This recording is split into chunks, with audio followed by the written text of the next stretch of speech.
Now we're going to New York. We'll head to Brooklyn, where Michael Kaskey-Blomain is hanging out today, and he'll have all the insight on the Sixers and what's happening here as we're just about 2 hours away from the NBA draft getting underway. Michael, what's happening, man?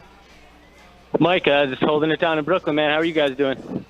Well, I know you're saying holding it down, but it seems like things are going crazy. You probably there's the stuff that's going on right now. I know we hear it every single year, but it seems like there's an inordinate amount of stuff happening in this particular draft, specifically with the Sixers with that 10th pick, because they are a team that made the playoffs last year with 52 wins. So it seems like a lot of people are calling them to see if they're interested in moving out. So is the feeling that Philadelphia is eager to get out of that 10th spot and maybe move themselves up, or are they, happy with where they are? Honestly, Mike, I don't think there's necessarily a feeling either way. I think they're just everything is in play for this team with where that pick currently stands at the 10th spot. I think a lot of people around the league kind of view that pick as the outer edge of somewhere where you could really land some top tier talent in this draft. Once you get into 11, 12, 13, 14, gets a little bit dicier. But that 10 pick is one that's a lot of teams are trying to get into the high lottery to get there. And the Sixers are in a position where I think it's not that they're necessarily playing with house money, but like you said, it's a team that just won 52 games and got to the second round. So, they could use a piece from this draft, but if the right deal comes their way, then I don't think they would feel any sort of way about moving the pick in a trade. So I think it's just a matter of, over the next couple hours as they continue to work the phones, what's the best situation that Brett seems to think comes their way. There was a report earlier that was kind of confusing that said 10-26 Fultz, and the guy they wanted to target was Michael Porter Jr. I'm being told that was nowhere near ever, a possibility, but that sounds like a lot to give for Michael Porter Jr. Yeah, absolutely, Ryan. I have to agree with you there. I don't know, I'm not going to dispute the validity of that report or the reporter, but that certainly sounds like something that Brett Brown, specifically wouldn't be very eager to do, knowing that, you're trading a guy with health questions in Fultz for another guy that's far from a sure thing in Michael Porter Jr. that has his own health questions. And in addition to, the 10th and the 26th pick, I just don't see that happening. Like you said, I think that's too much for the Sixers to give up. I don't think Brett Brown has given up on Markelle in that situation where he would trade him, for basically another unknown. I think Markelle projects to be a better fit with the Sixers. That's why they drafted him initially than what Michael Porter does. So, not that they wouldn't trade Markelle in the right situation, but I don't think that particular trade is one that we'll see coming to fruition tonight. Michael Kaskey-Blomain is live at Brooklyn for the NBA draft here on the Boardwalk Honda Hotline. Is there a guy that makes sense to move up for? I don't really think so, Mike. There's not one player in this draft that, to me really jumps off the page that much in terms of how they would fit with the Sixers. I think Luka Doncic is probably the most intriguing prospect with the highest ceiling and, would be able to probably fit well with this team. But there's no guy this year that's like a Ben Simmons or, a Joel coming out of college without the injury issues where you really know that this guy, you're like, all right, I think this guy would not only be a star moving forward, but would fit with what we already have in place, which is something that the Sixers have to consider now that they didn't necessarily have to. When they were in the talent acquisition phase, it was mainly just about acquiring all this talent. Now that they have these building blocks in place in Simmons, Embiid, and Fultz and Saric, even to a lesser extent, they have to really, consider the fit with those guys, with who they would draft, and for what they would have to give up to move up into the higher realms of this lottery to get a fourth or fifth pick. I just don't see it being worth it for what would be on the board. Michael Kaskey-Blomain with us. Michael Carter Williams. Don't know why I was putting MCW out of my mouth. I don't know why that was even in my brain. Sorry about that, Michael. Which player, so if they don't move up, okay, which player then best fits the current roster and would be a possibility for them at 10? Hopefully it's not Michael Carter Williams, Pete. But I think it would be a guy that, a lot of people have already kind of linked to the Sixers, and that's Mikal Bridges out of Villanova. I think he fits a need for the team as a wing player that could stretch the floor, play defense, get out in transition, and knock down shots. He's similar kind of to Robert Covington, potentially a higher ceiling, but just the type of guy that would fit really well in between Joel and Ben on the perimeter there in Philadelphia. So I think, if he's on the board, he's a guy that's mature, not just a freshman, obviously familiar with the city already, has a winning pedigree coming from a Nova program that just won the national title. So I think if he is on the board at 10 and the Sixers keep that pick, I think Mikal Bridges will be the guy. What do you think of Kevin Knox? Is that a guy that intrigues you at that slot, or do you not think he makes it that far?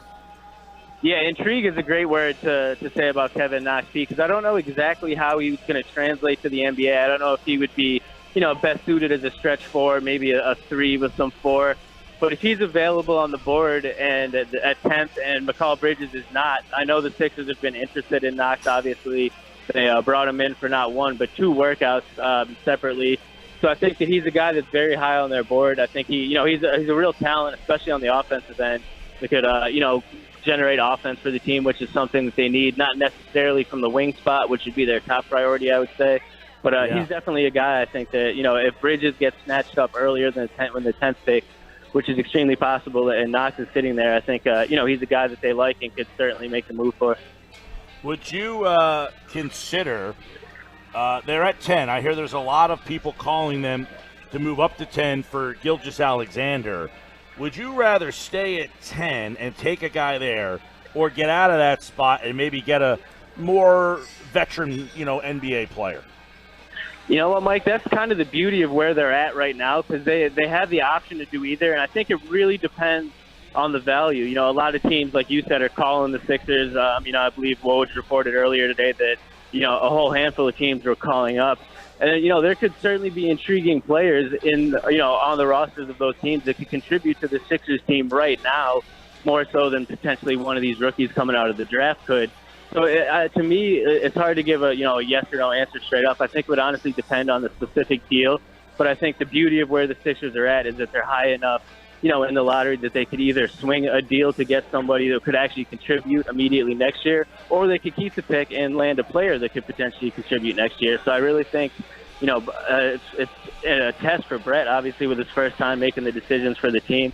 I think it'll really be, kind of what his feel is at that time, with the best option on the table. Here's a mock draft that just came out with Jonathan Gavoni saying Michael Porter falling to 12. Would you think if he was there at 10, the Sixers would let him pass by? That's a really good question, Mike, especially if Mikal Bridges was on the table. Also, if they were both available, it would be really interesting to see what they would do. I don't think they would let Michael Porter slip. I know there is some interest in him within the team. Again, I don't know if they would be willing to trade the 10th, 26th, and Markelle to get him, but I know that they are intrigued by him and the skill set that he brings, and, especially on the offensive end. If he's there without them having to trade up to get him, I have a difficult time seeing them passing on him because, the ceiling's high. Obviously, there's the injury concerns, but they're not in a situation where they, of course they want to hit on this pick, but it's not like in the building years where they absolutely had to make sure they, hit on these building blocks. I think they can have a little bit more leeway with this pick where they can go out on a limb for a guy like Porter where the ceiling is very high. Michael, is tonight a night where they would attempt to work on a deal for a Kawhi Leonard? You know what, Mike? Absolutely, but I just think, the biggest concern with that, obviously, is the reports about him planning to sign in Los Angeles in 2019 regardless. Tonight would be a night. I'm sure that San Antonio and Philadelphia have been in communication about that because, as soon as a pick gets made by a team, it loses its value, inherently by a lot. So to intrigue San Antonio with some of these picks, you'd have to get a deal done before the picks actually get made by the Sixers. Kawhi would be one of the few players out on the market that I think would be worth trading. Pretty much any variety of assets that this team has, other than obviously Joel and Ben. But it really just hinges on that, his desire to play in LA. You really can't mortgage the future of this team for a one-year rental, even for as good as a guy as Kawhi is. So, to potentially, I think there could be talks, but I just think that's going to end up really slowing the talks down and, preventing a deal from getting done tonight. What is the cutoff of what you would be willing to give up for a guy who gives you no commitment? Maybe you give it up 10. For a 1 year Kawhi Leonard, maybe a 10 and a Robert Covington. maybe even a 10, a 26, and a Robert Covington. I don't think I would give up on Fultz, and I don't think I would give Dario up in that situation. You get him for 1 year, maybe you can convince him to stay if you go to the finals or have a nice run. So I think it's worth a risk, but you have to protect yourself. Covington and Kawhi are similar players. They do a similar thing, so I think I'd be all right with giving up, this 10th pick, maybe even the 26th, and Robert Covington to make that move. So you would be willing to trade something for Kawhi, despite the fact that he would give you no commitment? Yeah, I think it would be worth it to get a talent of his caliber in between Ben and Joel and see, when you have a window like the Sixers have now and an opportunity to add talent like Kawhi, essentially what the Oklahoma City Thunder did last year with Paul George, and there's reports coming out now that he had a really good season in OKC. He enjoyed playing with Russ, and instead of bolting for LA, he's potentially considering staying in Oklahoma City for at least another year. Something similar could happen in Philly if Kawhi had a lot of success. He's one of the best 5 players in the league. So I do think it's worth giving up something, but I don't think it's worth giving up a guy like Markelle who could still be a big piece, or a Dario, something along those lines. Does anything that happens tonight impact LeBron James? Yeah, I think absolutely, especially if, some trades happen to kind of shake up the landscape. I don't think anything necessarily in terms of the draft picks would really sway him one way or another. I don't think if the Sixers wind up with Michael Porter Jr. or something like that, he's going to be, especially extra swayed to come here. But I think if, the landscape gets shaken up to an extent where, something notable happens, he'll obviously, keep that, factor that in. And obviously if something happened with Kawhi, which, I don't expect to happen, but I'm certainly not ruling out, that could certainly have an enormous impact on what he wants to do. Michael, at the end of the day, do the Sixers pick at 10 and 26? Do they go with both those spots? You know what, Pete? If I had to guess right now, I would say they pick at 10. I would say the 26th pick gets wrapped up in a deal along with some of the second-rounders. I don't know exactly what deal. I know that they're definitely shopping that later first-round pick, and all of the second-round picks are on the board. They made the one deal with the Lakers last night to trade out of the 39th pick, and I highly doubt that'll be their last move. So, I don't think they'll make both first-round picks, no. If they stay at 10, who's your guy? I'm going to stick with Bridges, Mikal Bridges. I think he's, the best fit. And, it's one of those Philadelphia connections that you see pop up in the city that just makes sense. All right. I'm going Kevin Knox. PT? There we go. I'll go with Bridges.